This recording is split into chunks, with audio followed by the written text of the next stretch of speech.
Buenas noches a todos. Soy Francisco Javier Carmona, psicólogo, constelador familiar, formador en constelaciones del vínculo y del trauma y director de Ananqué Conciencia Sistémica.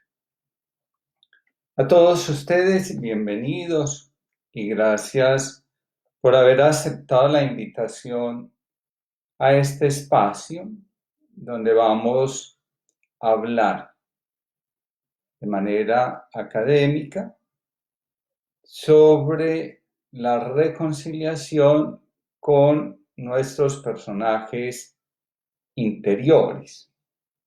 Vamos a ver entonces en qué consiste este tema, de que a qué estamos haciendo referencia y cómo lo podemos aprovechar de la mejor manera para nuestro crecimiento humano, espiritual y también, ¿por qué no?, para generar recursos que nos permitan en estos momentos de pandemia para estar más concentrados en nosotros mismos, más presentes en el aquí y en el ahora, y también con más capacidad para hacer el viaje, que esta experiencia desconocida para todos nosotros, para todos nosotros. Muy bien. Quiero comenzar diciéndoles lo siguiente. El enfoque que le vamos a dar está basado en la teoría de los complejos de Carl Gustav Jung y las constelaciones familiares. Voy a hacer una referencia al tema, a la palabra constelación, que suscita tanta incertidumbre en muchas personas y también tanta confusión por el uso que muchas personas le han dado. Y aunque yo no soy la autoridad para regular cuál es el uso que se le debe dar a la constelación, pues creo que sí es una responsabilidad mía, por lo menos ofrecer un referente teórico. El diccionario dice: constelación, conjunto de elementos que organizados forman una figura.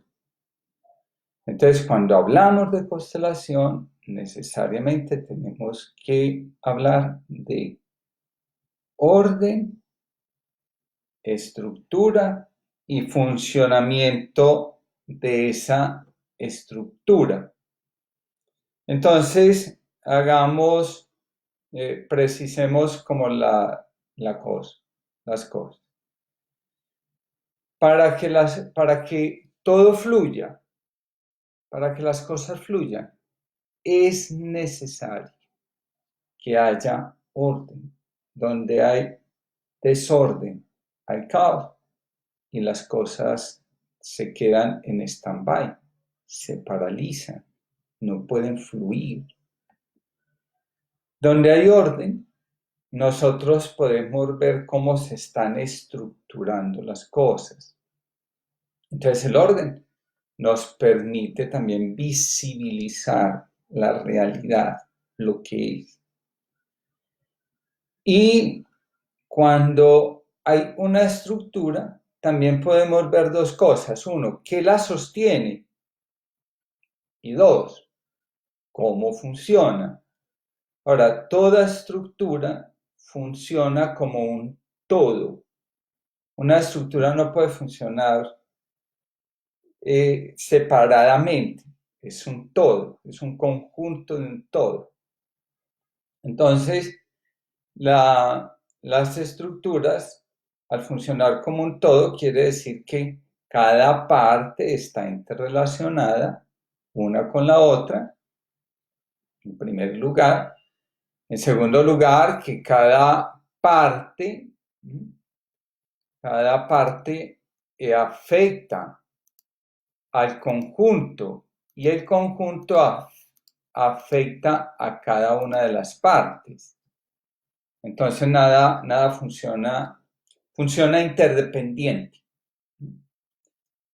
Aislados, los elementos de una estructura, de un sistema, no funcionan.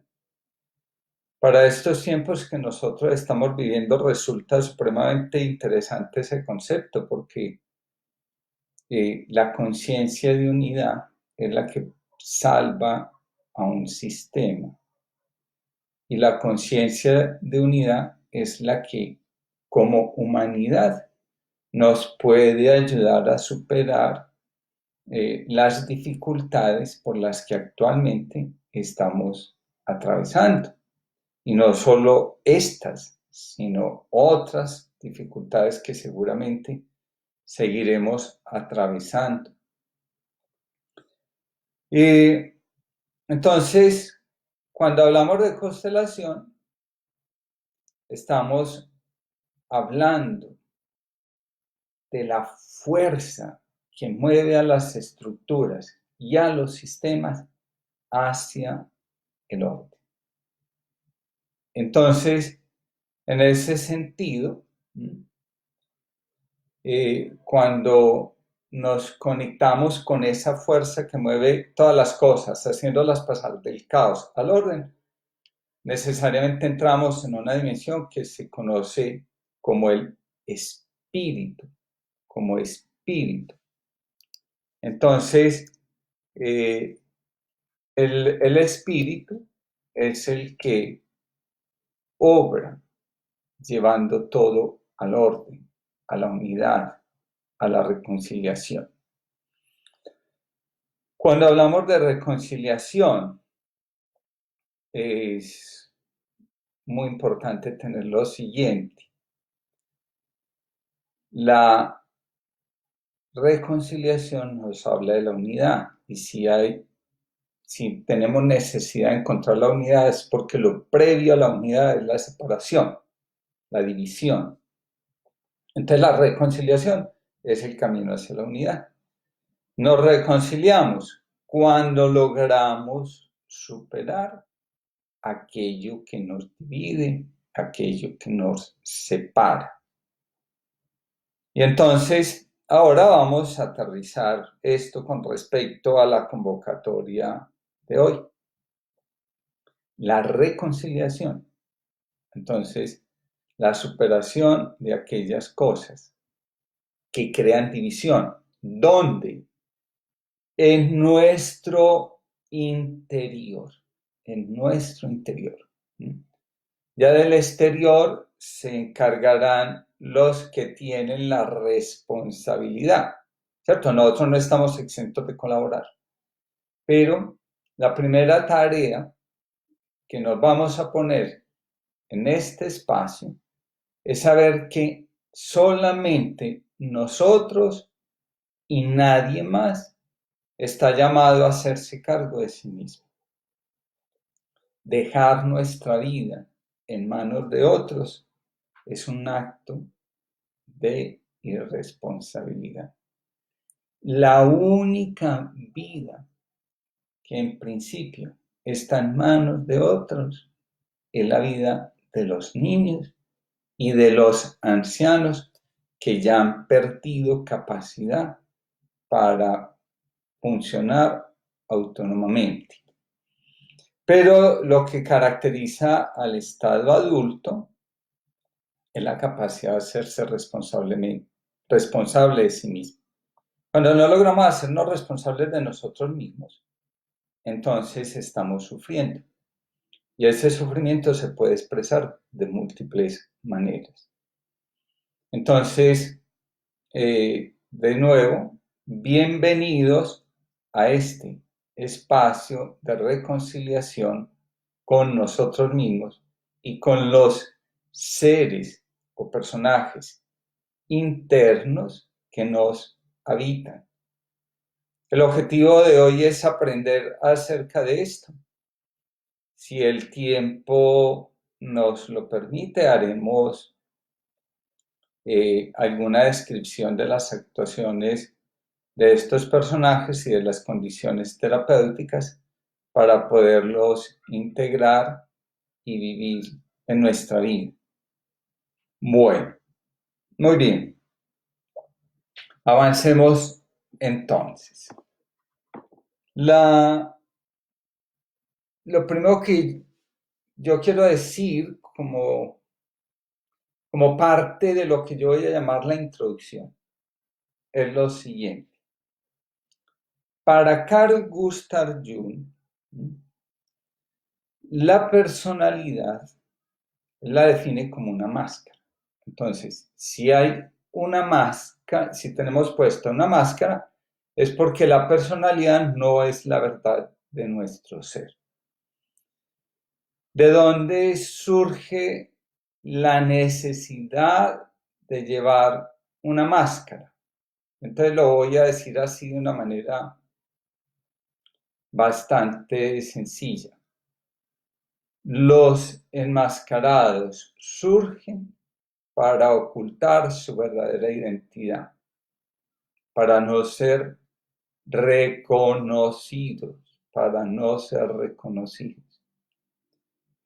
¿Y en qué no quiere, y qué es lo que no quiere un enmascarado? Que se vea el dolor profundo que lleva en su alma, el dolor profundo que lleva en su alma. Algunos ya me han escuchado en algún momento, a mí me fascinan los superhéroes y las historias de superhéroes, porque todos son enmascarados. Y cuando uno les quita la máscara se da cuenta que todos tienen dificultades profundas en el vínculo con sus padres. Superman perdió a sus papás, Batman perdió a sus papás, Black Lightning perdió a su padre, el hombre araña perdió a sus papás. Entonces, la máscara nos sirve para disfrazar el dolor por la pérdida de los vínculos o por el sufrimiento en el vínculo con nuestros padres. En otras palabras, llevamos máscaras para disimular el trauma de pérdida. Así de sencillo, sin muchas complicaciones. Los superhéroes tienen una característica, es que siempre actúan de noche, excepto Superman, ¿cierto? Superman sí logra actuar en cualquier momento del día, pero el resto de los superhéroes siempre actúan de noche. Esto es muy simbólico porque entonces la noche representa la posibilidad de conectarnos con las fuerzas oscuras y destructivas de nuestro inconsciente. De hecho, el superhéroe en la noche no sale a hacer justicia, sale a matar. Y él a ese acto lo llama hacer justicia, ¿cierto? Aunque sea mato a los malos, mato a los criminales, esos malos, esos criminales, en realidad son la representación de aquellos que me provocaron el trauma de pérdida. Entonces todo superhéroe tiene esa dimensión profunda. Hay algo en su interior que está ahí sin elaborar, sin poder ser tramitado adecuadamente, ¿cierto? Bueno. Ustedes verán que toda situación de dolor siempre suscita héroes. Ser héroe en una situación de dolor es muy peligroso, porque cuando uno acepta ser el héroe en una situación dolorosa o traumática, también acepta que le echen la culpa de todo lo que no funciona. Ustedes han visto que en la actualidad hemos convertido a los médicos en héroes. Y entonces, ¿qué ha pasado? Han entrado estos seres tan queridos, han entrado en la ambivalencia del afecto. Por un lado encuentran personas que se ofrecen para ir por ello al supermercado, para ayudarles con sus tareas. Y por otro lado también encuentran los que vienen, los agreden, los expulsan de los lugares donde viven porque los consideran el principal foco de infección. Y entonces, ¿qué es lo que hay que hacer en una situación de dolor? Simplemente ser, simplemente entregarnos y no aceptar que nos quieran convertir en héroes, porque al final nos vamos a terminar sintiendo víctimas.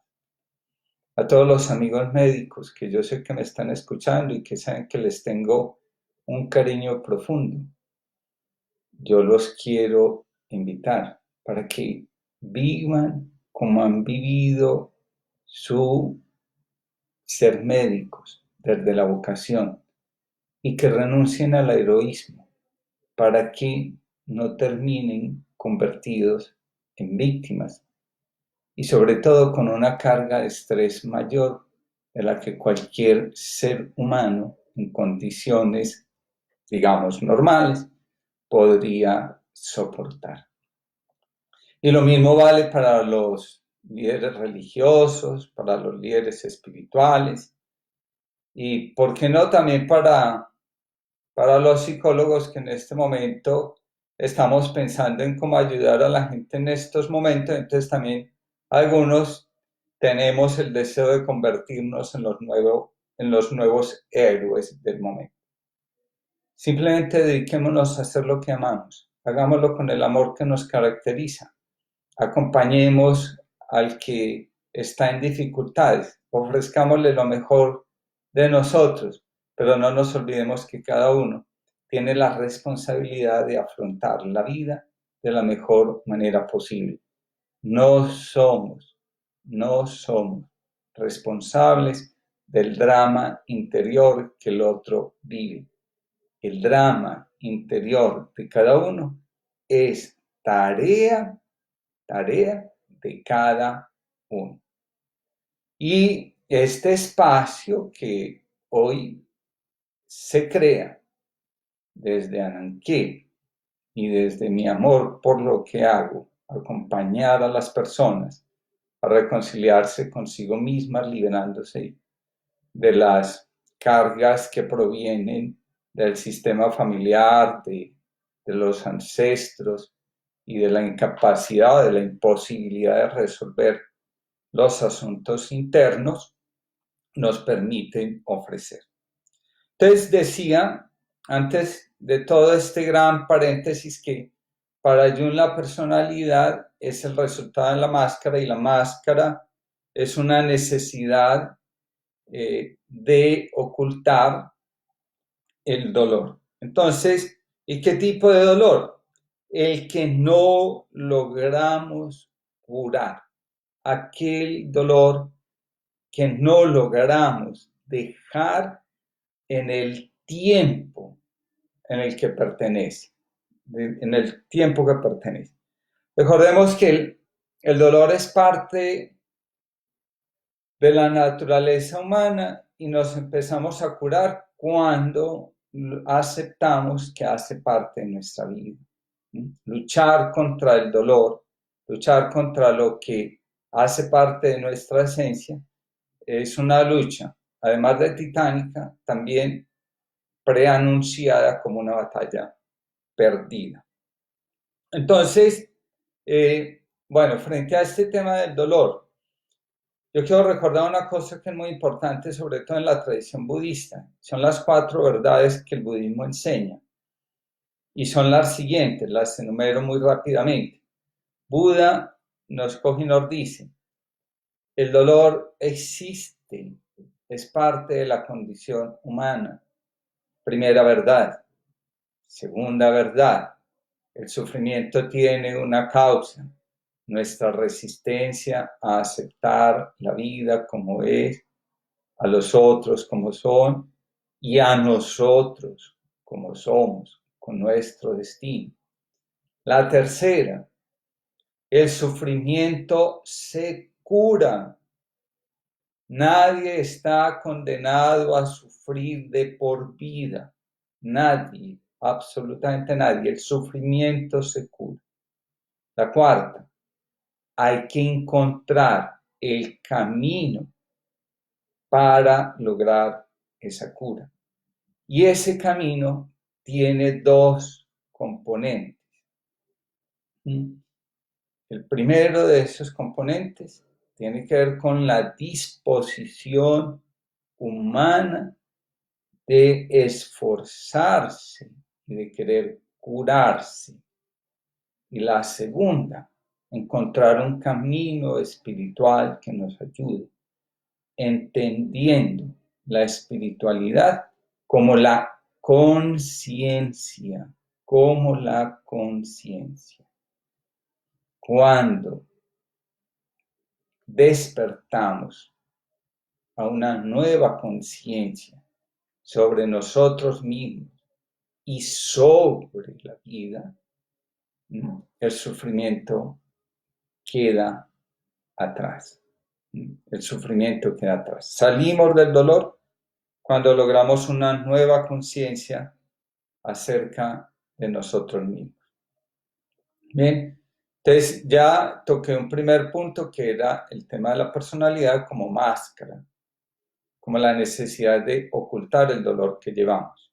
Ahora, ese dolor que no se cura, ese dolor que permanece y a pesar de todos los esfuerzos que hacemos por desprendernos de él sigue estando ahí. Nosotros lo vamos a llamar trauma. Lo vamos a llamar trauma. Y entonces vamos a definir como trauma lo siguiente: el estado emocional en el que se encuentra una persona ante un acontecimiento que ocurre inesperadamente en su vida. La psicología y la psiquiatría hasta ahora apenas empiezan a considerar la categoría de trauma. Siempre se ha hablado de estrés postraumático. Y el estrés postraumático es el estado mental que se crea a partir de la desconexión emocional que produce el trauma. Entonces, vuelvo y repito aquí para hacer claridad. El trauma es el estado emocional y el estrés es el estado mental. ¿Qué quiere decir eso? Cuando yo suprimo de las experiencias que vivo el mundo emocional, entonces me escapo al mundo racional. ¿Y para qué me voy al mundo racional? Para intentar explicarme a mí mismo, para poder encontrar una fundamentación para lo que me pasó, Y les cuento una cosa, no es encontrando explicaciones a lo que nos pasó como nos curamos. Nos empezamos a curar cuando dejamos fluir las emociones que contuvimos en ese evento que apareció inesperadamente en nuestra vida, una, y dos, cuando volvemos a nosotros.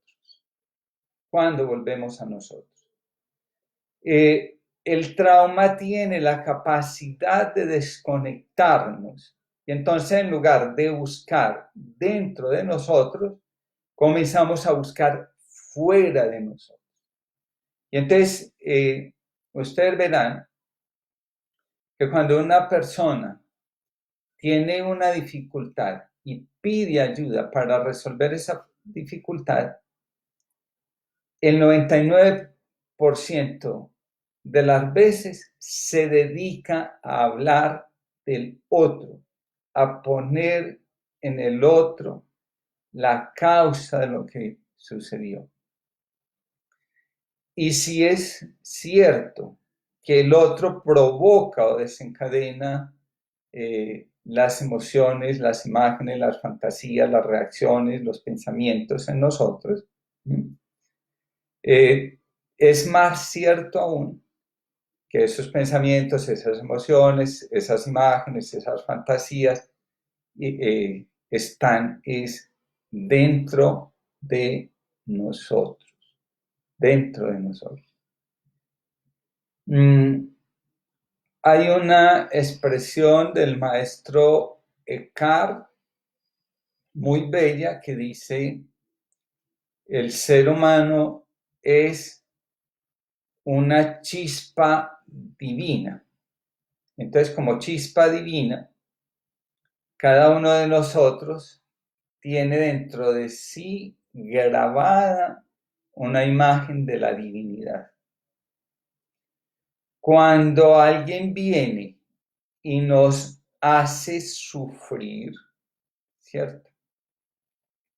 Entonces lo que nosotros hacemos es abandonamos nuestra imagen para tomar la imagen del que nos está haciendo sufrir, del que nos está lastimando.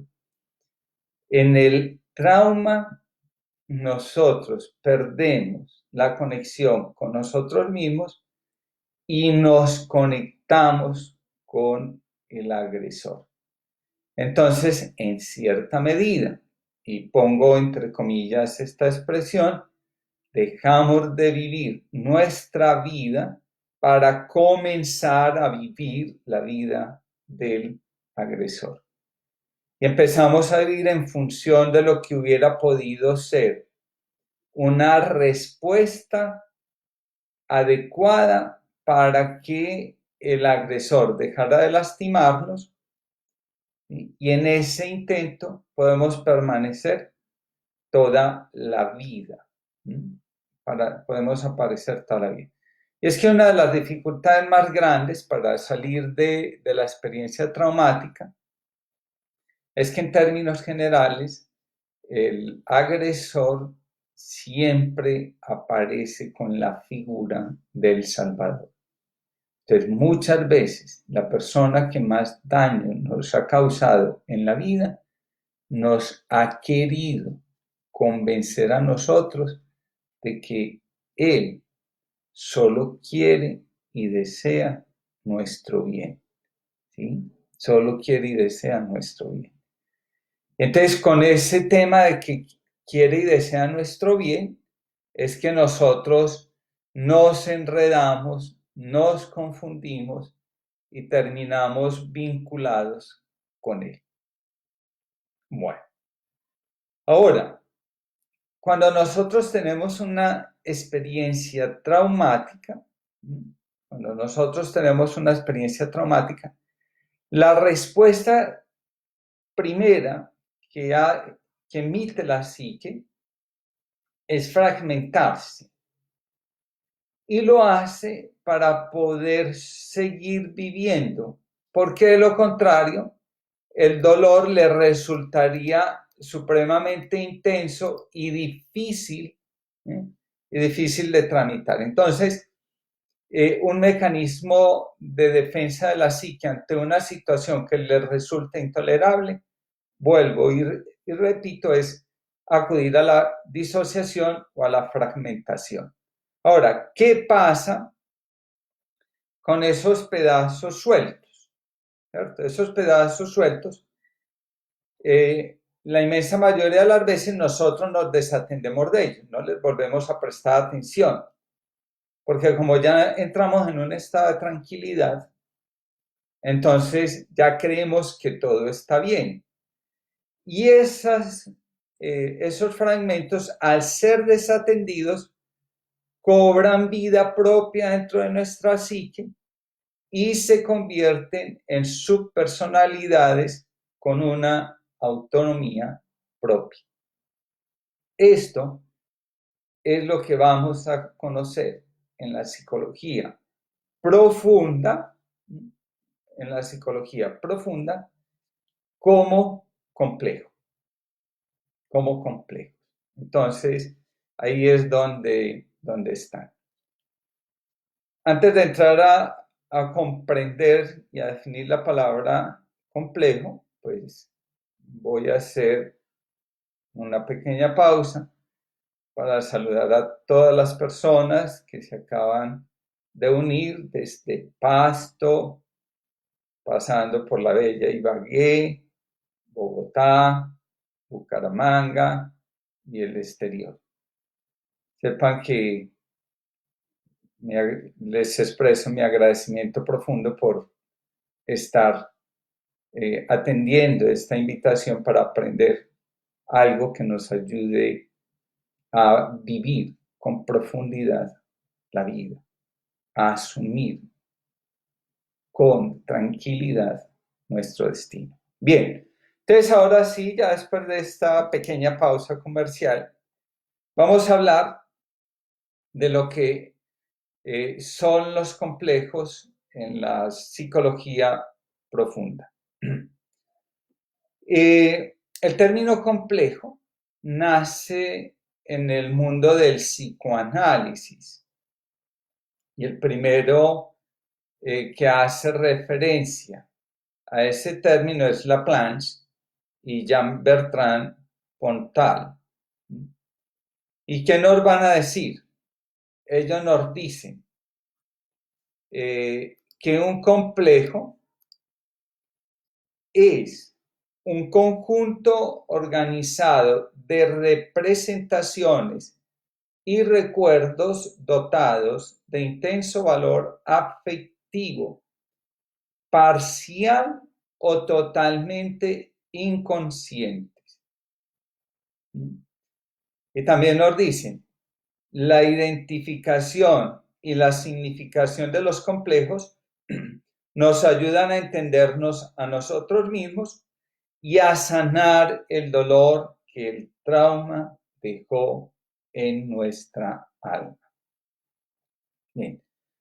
Cuando hablamos de constelar nuestros complejos, estamos haciendo referencia a esa necesidad de estructurar los complejos en torno al yo auténtico, en torno al yo auténtico. Es decir, volver a formar la figura completa de nuestro ser. De eso se trata. De eso se trata. Eso es hablar de una constelación de los personajes internos. Ahora, después va a ser Carl Gustav Jung, ¿cierto? El que va a llevar ese tema a un desarrollo teórico y terapéutico mayor que el que había alcanzado en el psicoanálisis.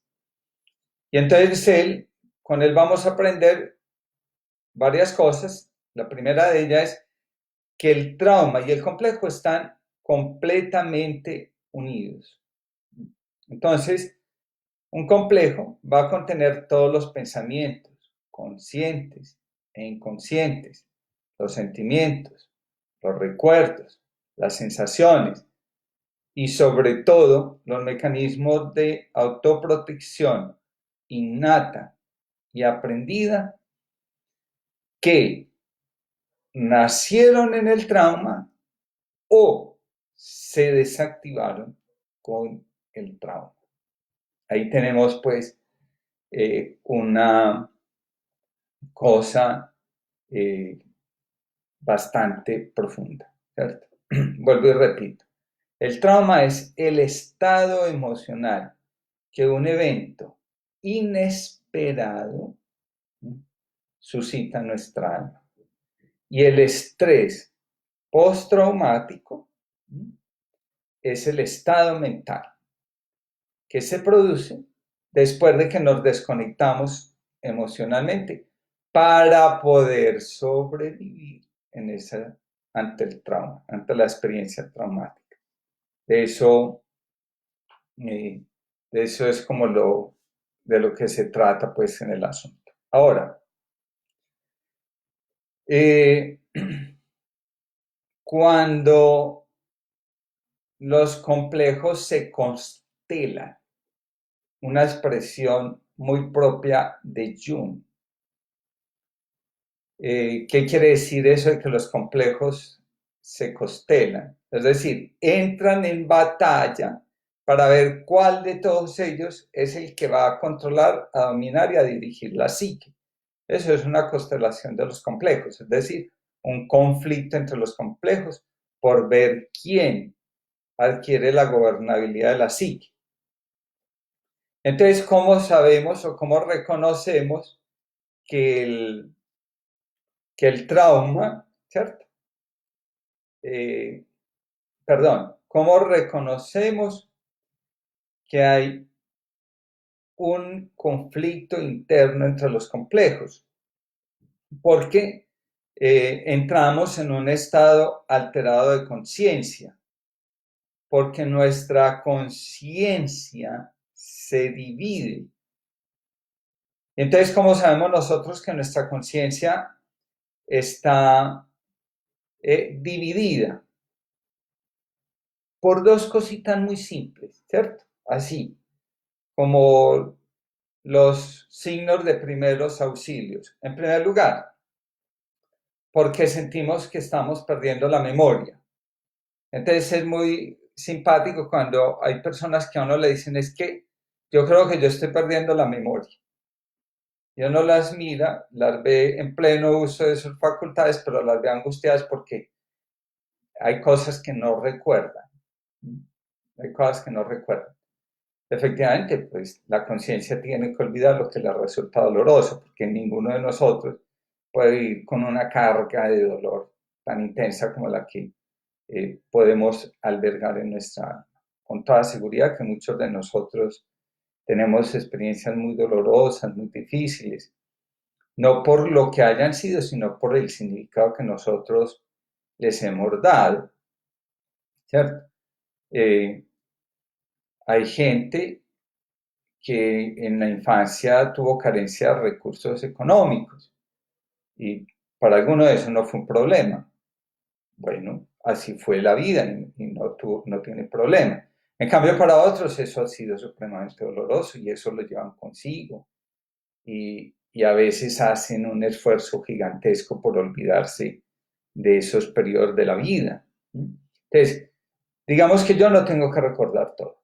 Empecemos por ahí, ¿cierto? Dejemos el mito de que uno tiene que recordar todo. No, uno no tiene que recordar todo. Segundo, si es significativo que haya cosas, periodos de la vida, etapas de la vida que uno tenga totalmente cancelados y no tenga el más mínimo recuerdo o ante la posibilidad de acercarse a un recuerdo, uno de inmediato se bloquea. Eso es otra cosa bastante simpática, ¿cierto? La segunda cosa que se fractura es la voluntad. Entonces, la persona quiere hacer cosas, hacer proyectos, construye sueños, entra en el mundo de la fantasía y cuando va a ir a las realizaciones, pues se encuentra con que los sueños lo desbordaron y le quitaron la capacidad para actuar. Entonces, esos son los dos primeros signos de primeros auxilios que nos dicen que al interior de nuestra psique se está librando una batalla para tener el control. ¿Y quién lo quiere tener? Uno de los complejos. El yo auténtico, o el self, como lo dicen algunos, está exilado, está aporreado. Entonces, por eso él no logra tener la fuerza suficiente para coger a todos estos fragmentos y darles un lugar, el lugar que les corresponde. Bien, entonces, un complejo energéticamente tiene el mismo valor que el que tiene la conciencia. Es decir, yo puedo creer que soy lo que el complejo me dice que yo soy. Entonces ahí es cuando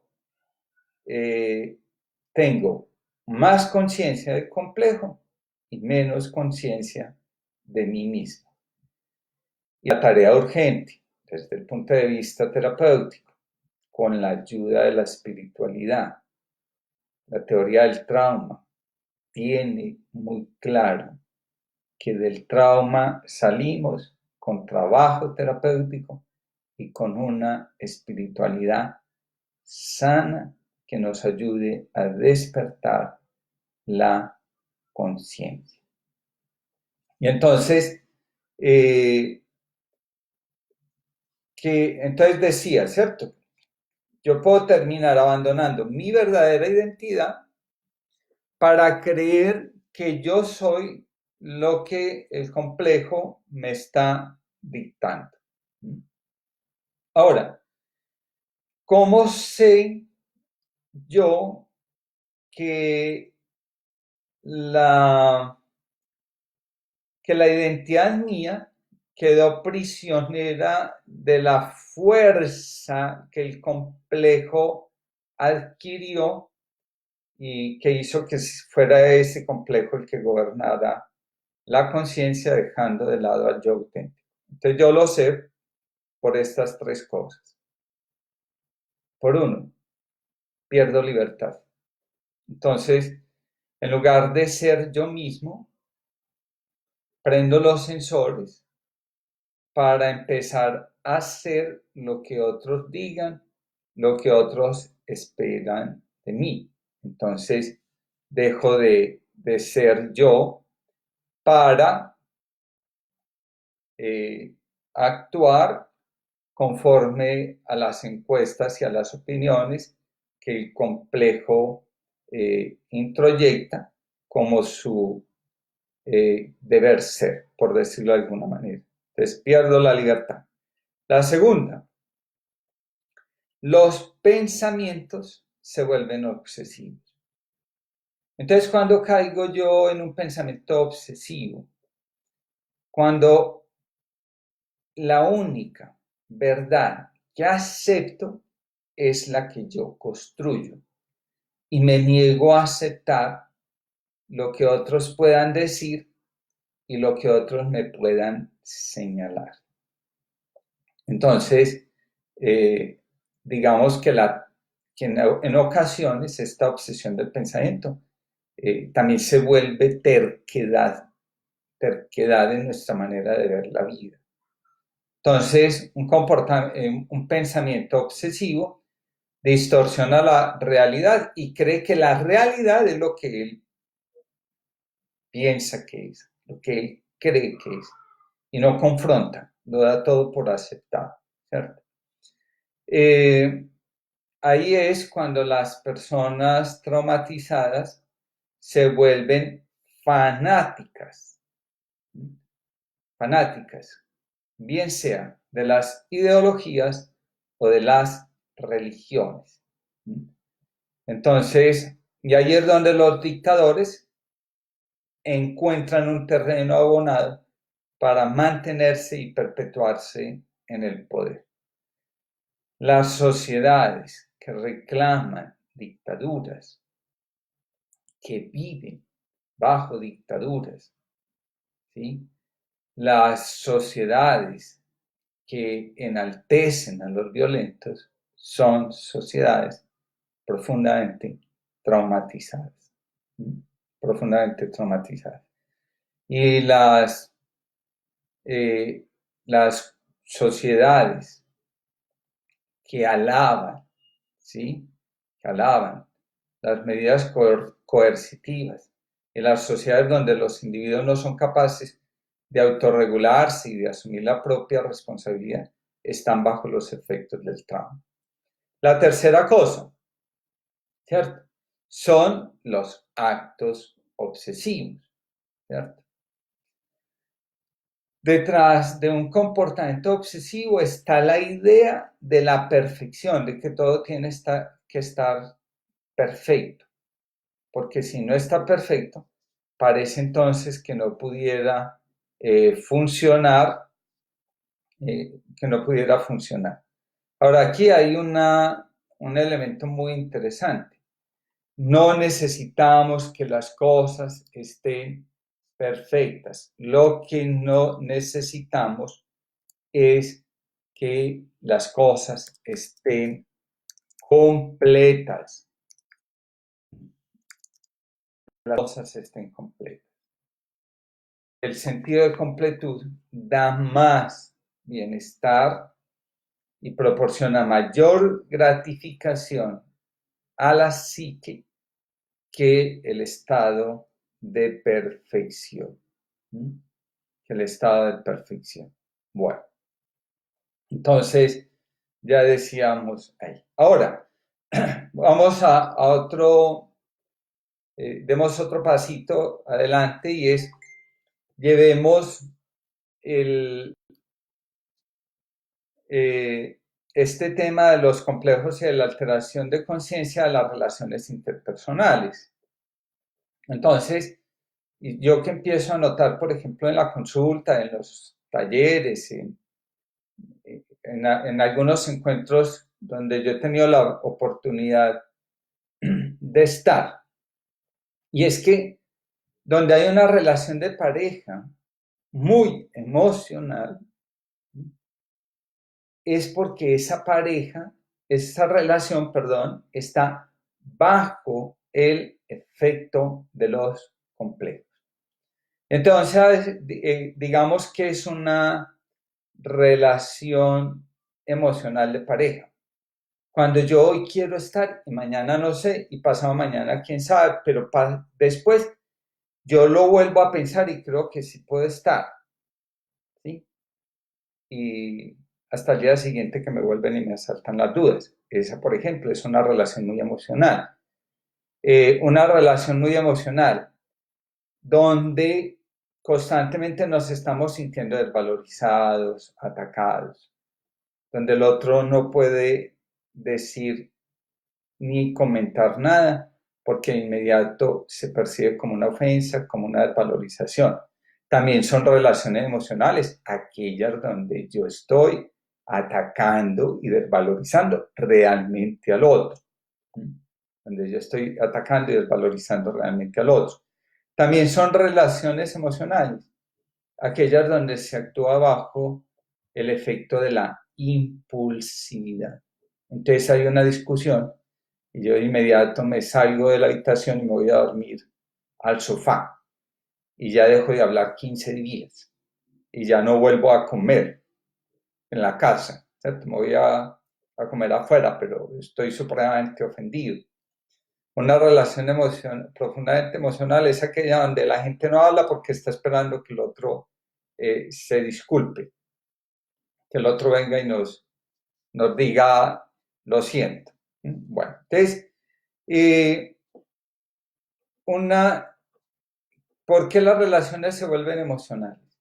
Porque el otro de la pareja me proyecta la sombra de mi complejo.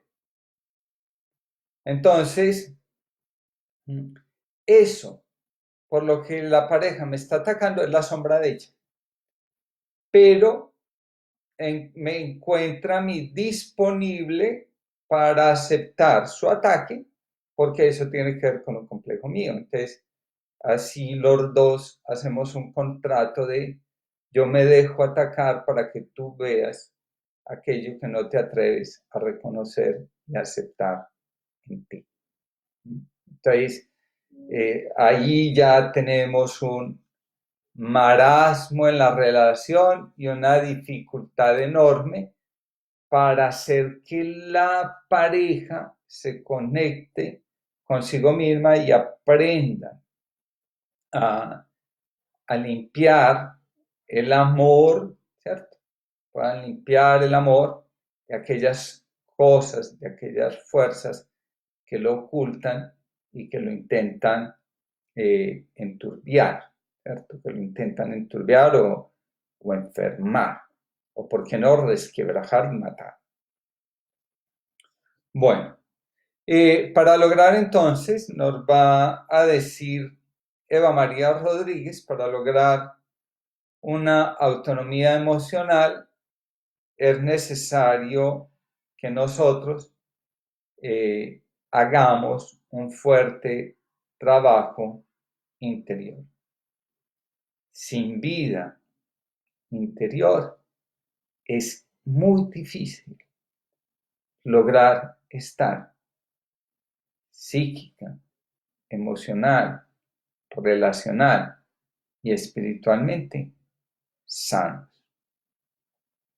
Y entonces ella nos va a decir, ¿cierto? Las reacciones que tenemos cuando nos relacionamos con la persona que nos refleja nuestros complejos son intensas, de defensa y a veces amenazantes. Ante esa persona nos sentimos a la defensiva, culpados, etiquetados. Y lo más importante, todo a tu alrededor parece confabularse para evidenciar eso que te hace sentir inferior. A mí hay una cosa que me llama muchísimo la atención después, y lo traigo a colación después de leer esto que acabé de leer, que nos aporta Eva María Rodríguez. Hay personas que están metidas en una relación de pareja muy difícil, muy emocional, resultado de permitir que el amor entre en la turbulencia de los complejos y de la sombra de cada uno. Entonces se encuentran a personas que dicen, yo le pido a Dios que me muestre, que me dé una señal, si yo debo o no debo seguir en esta relación, si yo debo hacerme cargo de mí mismo, de mí misma, si yo debo crecer en el amor propio y si yo debo ir. Y repito la frase. Ante esa persona me siento a la defensiva, culpado, etiquetado. Y subrayo. Y todo a mi alrededor parece confabularse para evidenciar eso que te hace sentir inferior. Y ahí es donde yo creo que Dios me está hablando, cuando en realidad quien me está hablando es el complejo. Es el complejo. A veces nosotros hacemos aparecer como voz divina y como voluntad divina aquello que no es otra cosa que la voz de un complejo actuando. Aquello que no es más que la voz de un complejo actuando. Y dos aclaraciones necesarias dentro del desarrollo de este tema. Primero, insisto mucho, el trabajo de reconciliación con los seres internos, es decir, con los complejos, es ante todo un trabajo interior. Entonces, el enfoque tiene que ser un enfoque interno. Y por enfoque interno